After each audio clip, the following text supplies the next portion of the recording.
वो नज़ारा अगर अभी वो आता है याद तो रोंगटे खड़े हो जाते हैं। कुछ पत्रकारों की जान बचाई और नगर कर्मचारियों की जान बचाई, और कितने नगर कर्मचारी घायल हुए हैं। और शायद अगर गांधीनगर के स्थानीय लोग नहीं होते तो हम पुलिस व पत्रकार मारे जाते। तो इसको हर कोई बता सकता है कि ये प्री प्लान था, ये पहले से 4-5 दिन से पहले से वारदात को अंजाम देने की पूरी तैयारी की गई थी।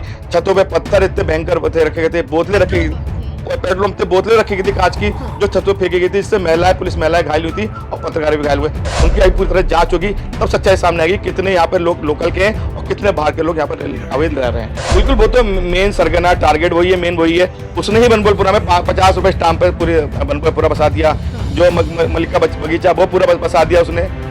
सबसे मेन तो टारगेट वही है, मास्टरमाइंड वही है, और उसका पूरा खेल वही चल रहा है। सबसे पहले तो सर स्वागत है आपका हमारी चैनल एनएमएफ न्यूज पर। धन्यवाद मैम। शुरुआत करते हैं कि उस दिन क्या कुछ हुआ था, विस्तार से बताइए। मैम वो मंजर तो मैं बार बार याद आता है तो रोंगटे खड़े हो जाते हैं और आंख से आंसू निकलते हैं। जिस तरह से उन्होंने वर्ता किया हम लोगों के साथ, पुलिस के साथ भी वर्ता की, कुछ महिलाओं के साथ इतनी वर्ता की कि प्यासी महिला थी, चीख पुकार कर रही थी, रोने पीटने मच रहे थे। केवल एक अवैध निर्माण को लेकर, अवैध सरकारी जमीन पर अवैध निर्माण था, उसको ध्वस्तीकरण को लेकर पुलिस प्रशासन और नगर प्रशासन और पत्रकार बंधु पहुंचे थे वहां पर। इसको लेकर कुछ दिन पहले उसको सील कर गया था। उसके बाद हाईकोर्ट के आदेश के बाद उसको तोड़ने का ध्वस्तीकरण का आदेश आया था, जिसको डीएम बंदना द्वारा आदेश नगर निगम पंकज उपाध्याय को दिया गया था। जिसके पंकज द्वारा उपाध्याय के द्वारा नगर निगम टीम व पुलिस प्रशासन टीम घटनास्थल पहुंचती हैंगी और ध्वस्तीकरण का कार्यक्रम शुरू कर देती हैंगी। इसके बाद ध्वस्तीकरण के बीच चारों दिशा से, चाहे का पूर्व पश्चिम उत्तर दक्षिण हर दिशा से ऐसे पत्थर बाजो चल रही थी, ऐसे मतलब पेट्रोल पंप फेंके जा रहे थे कि वो नजारा अगर अभी वो आता है याद तो रोंगटे खड़े हो जाते हैं। और माता रानी की कृपा से कहो या भगवान का आशीर्वाद कहो कि पत्रकार बंधु और पुलिस बंधु हमारे सही सलामत वहां से निकले। आप उस दिन वो सारी चीजें कवर करने गए थे जो अवैध निर्माण को वहां पे हटाया जा रहा था, उसके बाद ये सारी चीजें हुई। बिल्कुल वही चीज तो हम ये बार बार मैं ही सबसे ये कहना है कि हम पत्रकारों क्या दोष है, पत्रकार चौथा स्तंभ है। हम अपनी कवरेज करने गए थे, ना कि कोई हम दुश्मनी कैसे निकालने गए थे। आप चाहे तो हमारे फोटो से देखिएगा, हमारे में कैमरे थे, हेलमेट थे, ओनली बैग थे। इसके अलावा हमारे पत्थर नहीं थे, लेकिन हमारे साथ पत्थरबाजी हमारे ऊपर की, पुलिस के ऊपर की, तो ये कहाँ का इंसाफ है। और ये जो कह रहे हैं कि मतलब पुलिस ने महिलाओं के साथ बदतमीजी की, ऐसा कुछ नहीं। पुलिस ने अपनी जान बचाई, पत्रकारों की जान बचाई और नगर कर्मचारियों की जान बचाई, और कितने नगर कर्मचारी घायल हुए हैं। और शायद अगर गांधीनगर के स्थानीय लोग नहीं होते तो हम पुलिस व पत्रकार मारे जाते। अच्छा, गांधीनगर का आपने जिक्र किया, और इस जो हल्द्वानी में जो ये दंगा हुआ उसको लेके कहते हैं कि गांधीनगर में ही सारे पत्रकार और जितने भी पुलिस वाले थे, चोट लगी वो वहां पे आके उनको जो है वहां पे सराहा गया और उनको मेडिसिन वगैरह दी गई। आखिर ये गांधीनगर में जो है ऐसा क्या है जिससे जो है कहते हैं कि जो वहां पे मुस्लिम समाज है वो भी डरता है। बिल्कुल मैं बताऊं, बताया ना मैंने आपको, घटनास्थल की एक ही रास्ता थी जहां पर प्रशासनिक गाड़ी, पत्रकारों की गाड़ी खड़ी थी, उसको पूरी तरह से ध्वस्त करके आग के हवाले कर दिया। एक ही रास्ता थी जिससे पुलिस प्रशासन, पत्रकार और नगर कर्मचारी उस रोड से भागे हैं। उसके बाद उनके साथ जो पथराव मस्जिद से किए गए थे, पेट्रोल पंप पे गए थे, वो रास्ते से गलीसम से गांधीनगर भागे। गांधीनगर में हम लोग सेफ थे और सेफ रहे, और वहीं से हमारे पुलिस के द्वारा और जो फायर एम्बुलेंस के द्वारा हमें अस्पताल भर्ती कराया गया। बस हमें वहां तक होश था, उसके बाद हमें बिल्कुल कुछ होश नहीं था। फिर हम किस नर्सिंग होम में हम लोग को भर्ती कराया गया। अच्छा, एक दिन पहले जो है यूसीसी लागू हुआ उत्तराखंड में, जो कि बहुत अच्छी बात भी है, लेकिन इस घटना को जो है यूसीसी से भी जो है जोड़ा जा रहा है। कहा जा रहा है कि यूसीसी के खिलाफ जो है ये सारी चीजें की गई है। अब मैम इसके लिए मेरे पास कोई लफ्ज नहीं है। ये तो दुनिया जानती है कि भारत उत्तराखंड में पहला ये लागू हुआ है और प्रथम बार लागू उत्तराखंड में हुआ है, अब भारत में भी लागू होने वाला है। लेकिन जो मुख्यमंत्री पुष्कर धामी ने उत्तराखंड में पहले लागू किया, उसको लेकर भी काफी आक्रोश था, लेकिन वो आक्रोश बाहर निकाल नहीं पाए थे। लेकिन उसके बाद ये जो घटना घटी है, वो आक्रोश दोनों ही मिला के उन्होंने आक्रोश पत्रकार वर्सेस और पुलिस पर निकाल लिया। अच्छा, इस घटना में वाल्मीकि समाज का जो है काफी जिक्र किया गया है। आखिर क्या है ये वाल्मीकि समाज? नगर निगम कर्मचारी रहते हैं वहां पर, जो नगर निगम हल्द्वानी है उसके कर्मचारी वहां पर आवास है, गांधीनगर को उसके नाम से जाना जाता है। वो कर्मचारी वहां पर भी मौजूद थे, उनको भी काफी चोटें आएंगी और दस्ती कर भी उनके किसी के जबड़ा टूटा है, किसी का सर फूटा है। मतलब कोई ऐसा पत्रकार, ऐसा कर्मचारी और ऐसा पुलिस कर्मचारी नहीं था जो कि इस घटना में नहीं फूटा हो और नहीं चोट आई होगी। लेकिन कुछ लोग ज्यादा चोट आई है, कुछ लोग गंभीर चोट, कम चोट आई है, लेकिन चोट बराबर सबके आई है लगभग। अच्छा यहाँ पे कहा जा रहा है कि ये जो तैयारियां थी जो है जो भी ये घटना हुई है ये तैयारियां पहले से की गई थी ये उस समय की जो है तैयारी नहीं थी 2-3 दिन पहले की तैयारी लग रही थी। मैम आपने अगर विजुअल में देखा होगा तो जिस हिसाब से पथराबाजी हो रही थी, पेट्रोल बम फेंके जा रहे थे, कोतवाली फूकी जा रही थी, तो इसको हर कोई बता सकता है कि ये प्री प्लान था, ये पहले से 4-5 दिन से पहले से इस वारदात को अंजाम देने की पूरी तैयारी करी गई थी।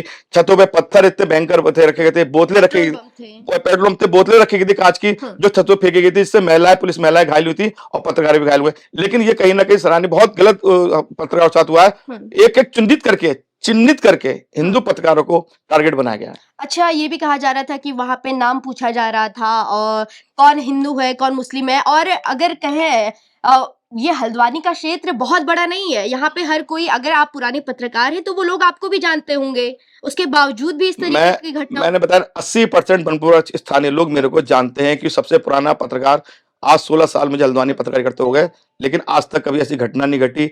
ये घटना बहुत खतरनाक थी और भयानक घटना थी। आज तक वो घटना याद आती है तो आंखों में आंसू आते हैं, जिस तरह का वहां का बंजर था। अच्छा आप तो इस घटना के चश्मदीद रहे हैं, आपको जो ये चोटें आई हैं आप उस वक्त कौन सी जगह पे मौजूद थे? बिल्कुल घटना जहाँ जो मदरसा था उसमें से निकल रहा था, तभी पीछे से आके उन्होंने पत्थरबाजी की, वहीं गिर गया था। उसके बाद उन्होंने डंडों से मारा था मेरे को। अच्छा जो वो मदरसा है चाहे मस्जिद है या फिर मजार है उसको लेके क्या कुछ हुआ था और अब उसका जो है क्या स्टेटस है? प्रधानमंत्री मुख्यमंत्री ने साफ आदेश कर दिया है कि वो जो अवैध निर्माण है उसको तोड़कर वहां हल्द्वानी को बनबलपुरा थाना बनाया जाए। ये कल उन्होंने हरिद्वार में घोषणा की कि उस जो अवैध निर्माण है उसको ध्वस्त कर करके बिल्कुल रोड साफ करके बनबलपुरा थाना को वहां बनाया जाए। और हम भी चाहते हैं कि वहां पर एक धार्मिक स्थल बने या थाना बने ताकि लोगों के लिए मदद हो सके वहां से। अच्छा ये दंगा जो है अगर दंगा भी नहीं कहूंगी, ये एक अराजकता फैलाने वाला बस एक ही समुदाय था। बिल्कुल बिल्कुल सही है, एक ही समूह था, इसके अलावा दूसरा कोई समूह नहीं था। लेकिन आपने, मैं फिर आपसे बार बार कहूंगा कि आप हर विजुअल फोटो में देखिए, अगर हम गुनहगार हैं तो हमें सजा, हमारे खिलाफ मुकदमा हो। हमारे हाथ में कैमरे थे, केवल बैग थे, हेलमेट थे, लेकिन सामने पत्थर थे, बोतलें थी। तो ये क्या है मतलब ये इनका प्री प्लान तो है ना। हमें टारगेट बनाना, ये प्री प्लान है, पुलिस को टारगेट बनाना तो प्री प्लान है। तो और 10-12 साल के बच्चे भी इसमें शामिल थे। वीडियोस है मैम, वीडियोस है, फोटोज है कि 15 12 साल के बच्चे ऐसे पत्थरबाजी कर रहे थे जैसे कश्मीर फेल है। जिस तरह से हल्द्वानी में आगजनी देखी है, कभी हमने सुना देखा, टीवी में देखते थे कि कश्मीर में साजिश होती थी, लेकिन आज वो कश्मीर फेल हो गया, हल्द्वानी नंबर 1 पर आ गया इस मामले में, पत्थरबाजी में और आगजनी में। अच्छा 15-20 साल पहले अगर जाए, हल्द्वानी एक जंगल हुआ करता था, इतना बड़ा शहर नहीं था ये, लेकिन ऐसा क्या हुआ कि बाहर से जो लोग आए उन्हें भी यहाँ पे जगह मिल गई रहने के लिए। कहीं ना कहीं आपको किसकी गलती लगती है? मैम अगर आप बनबलपुरा में अगर पूरी तरह से अच्छे से चेकिंग की जाए, सत्यापन किया जाए, 90% अवैध लोग रह रहे हैं जिनका सत्यापन नहीं है और जिनका स्थायी निवास नहीं है यहाँ के, वो यहाँ पर आके अपना रह रहे हैं। और उसमें कौन क्या है जो तो भगवान जानता है। उनकी आई पूरी तरह जांच होगी तब सच्चाई सामने आएगी, कितने यहाँ पे लोग लोकल के हैं और कितने बाहर के लोग यहाँ पर अवैध रह रहे हैं। देखिए अवैध निर्माण जो हुआ है और जो ये लोग बाहर से आके यहाँ पे रह रहे हैं, ये अभी 5-10 सालों में तो नहीं, उससे पहले से रह रहे हैं, लेकिन उसके लिए आज तक सरकार ने क्या कुछ किया? सरकार हमेशा जब करती है तो हाईकोर्ट स्टे मिल जाता है, जब तोड़ने तक होता है तो हाईकोर्ट आदेश करता है। अब रेलवे का प्रकरण कितना खतरनाक चल रहा है, उसमें स्टे मिल गया, सुप्रीम कोर्ट में अभी पेंडिंग पड़ा है। अब देखना क्या होता है, सुप्रीम कोर्ट भी क्या करती है उसमें फैसला। लेकिन यहाँ पे तो अगर देखा जाए तो जनता की भी तो गलती है ना कि अगर कोई बाहर से आ रहा है, मस्जिद तो एक रात में नहीं बनती है, नहीं, मदरसा तो एक रात में नहीं बनता है, उसके लिए वक्त लगता है। लेकिन आपको लगता है कि जनता की गलती है, जनता को कुछ करना चाहिए था, क्योंकि ये भी हमारी, अगर हम इस देश में रह रहे हैं, इस शहर में रह रहे हैं, तो हमारा भी अधिकार बनता है कि हम इन चीजों को रोकें।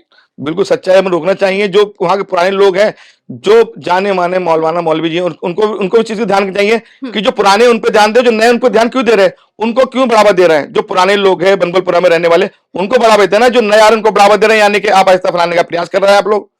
और अब मेरा तो कहना है कि मैडम की बनबलपुरा में क्या पुलिस और पत्रकार और नगर कर्मचारी सुरक्षित नहीं है, तो आम जनता वहां बनबलपुरा वालों से कैसे सुरक्षित होगी? अच्छा वहां पे जिस तरीके से पुलिस वालों पे भी, पुलिस थाना भी वहां पे जलाया गया, आप थी उस वक्त वहां पे मौजूद? नहीं, मैं वहां फंसा हुआ था घटना स्थल पर जहां मदरसा और मस्जिद तोड़ी गई थी, मैं वहां था। लेकिन सुनने में आई थी जहां पर आगजनी हो चुकी है, क्योंकि हमें अपनी जान बचानी मुश्किल हो रही थी। अब हमने कभी तो छोड़ दी, हमारी हमारी बाइकें जला दी, हमें डंडों से मारा, पत्थरों से मारा और पुलिस को मारा, और मस्जिद छतों से पेट्रोल बम फेंक रहे थे, गिलास, और तो और लाइट भी काट दी थी, करंट के तार भी उन्होंने काटे गए थे। कोई करंट, अगर करंट खुदा ना खास्ता किसी को लगता तो कई पुलिसकर्मी और पत्रकार मारे जाते। देवभूमि को जो है शांति कहते हैं कि यहाँ पे शांति देखने को मिलती है, लेकिन उस शांति को भंग करने वाले इन लोगों के लिए जो है अब यहाँ की जनता क्या चाहती है? जनता तो अब भी कह रही है शांति बनाए रखे, भाईचारा बनाए रखे, लेकिन ये भाईचारा बनाने नहीं दे रहे हैं जो बाहर के लोग आके बस गए। और मेरी अपील यही है कि आपके चैनल के माध्यम से कि एक जो कल बैठक हुई थी उसमें भी डीएम नैनीताल बंदा सिंह ने भी निर्णय लिया, एसएसपी ने निर्णय लिया कि जो भी दंगाई है उनका आप लोग सपोर्ट, उनको सपोर्ट करके हमें हमारे सपोर्ट कर दे, जो जिन दिन दंगा किया उन्हें हमें हमारे हैंड ओवर कर दिए, हम अपना कर्फ्यू ढील दे देंगे। लेकिन अब वार्ता हुई, अब देखना क्या उनका वार्ता का असर होता है। अच्छा, भाईचारे की आपने बात की, लेकिन यहाँ पे अगर देखा जाए तो भाईचारा तो एक ही जगह से निभाया गया है, हिंदू पक्ष की ओर से। हमने यहाँ पे रहने के लिए जगह दी, ठीक है, यहाँ की जनता ने उनको रहने के लिए जगह दी, अवैध निर्माण किया, उस चीज को स्वीकार किया, लेकिन जब बात जो है उस अवैध निर्माण को हटाने की आई तो फिर भाईचारा कहाँ गया? अब वही बात बार बार कह रहा हूँ कि भाईचारा तो अब भी है मैडम, लेकिन अगर जो बाहर के लोग आके भाईचारा खत्म करेंगे तो फिर भाईचारा कहाँ रह जाएगा। आप यहाँ के मूल निवासी हैं, जी। अगर ये लोग अगर लिखित में देते हैं कि हम शांति व्यवस्था बनाए रखेंगे, आगे से ऐसी हिंसा नहीं करेंगे, तो क्या आपको स्वीकार होगा कि उन्हें यहाँ जगह मिलनी चाहिए? मैडम, जो जो बचपन से जिनका स्थायी है उनके लिए हम तो कहते हैं कि उनको ही वही भाईचारा बना रखे थे, लेकिन अब जो नए आए, नई पीढ़ी आएगी जो बाहर से बसे आके, यूपी से बसे आके, उन्होंने तो ऐसा फैला रखी है ना, और अब भी फैलाते जा रहेंगे। लेकिन मैं तो आपके चैनल के माध्यम से सरकार से यही कहना चाहूंगा कि जो पत्रकार बंधु पिटे हैं, जो पुलिस कर्मचारी पिटे हैं, पुलिस महिलाएं पिटेंगी, नगर निगम कर्मचारी पिटे, उनको न्याय मिलना चाहिए, इनको एक को सजा मिलनी चाहिए, कठोर से कठोर सजा मिलनी चाहिए, ताकि दोबारा ये ऐसी हरकतें ना कर पाए। अच्छा, अब्दुल मलिक के बगीचे को लेके आप कुछ बताएंगे? बिल्कुल, वो तो मेन सरगना टारगेट वही है, मेन वही है। उसने ही बनबोलपुरा में 50 रुपए स्टाम्प पे पूरे बनबोलपुरा बसा दिया, जो मलिक का बगीचा वो पूरा बसा दिया उसने। सबसे मेन तो टारगेट वही है, मास्टरमाइंड वही है, और उसका पूरा खेल वही चल रहा है। उसके तंत्र पे थोड़ा हंगामा हुआ है। अगर वो ना ये इतना बसाता लोगों को 50 रुपए के स्टाम्प पर, ना इतनी बड़ी आबादी बढ़ती और ना ये घटना घटती। अच्छा, जो ये विशेष समुदाय है, यहाँ के कुछ परिवार जो है अब यहाँ से वापस जा रहे हैं, लौट रहे हैं और विक्टिम का कार्ड खेल रहे हैं कि दंगा हुआ, दोनों तरफ से हुआ, और वो बोल रहे हैं कि प्रशासन ने हमारे लिए कुछ भी नहीं किया। नहीं मैम, वो नहीं भाग रहे, दंगाई लोग भाग रहे हैं डर के पुलिस के। जिस तरह पुलिस ने एक्शन लिया है, कड़ा एक्शन लिया है, तो वो डर के भाग रहे हैं। और कल भी बंदा मैम ने ये कहा है कि जो दंगाई भाग रहे हैं उन पे कड़ी कार्रवाई की जाए, उनको रोका जाए, उसके लिए जगह चेकिंग की जा रही है। लेकिन आज जो कल बैठक हुई है, मौलाना मौलवी जो थे वहां के गणमान्य व्यक्ति, उनसे भी कहा कि आप प्रशासन का साथ दें, जो भी आरोपी हैं उनको जल्दी से गिरफ्तार करवाएं।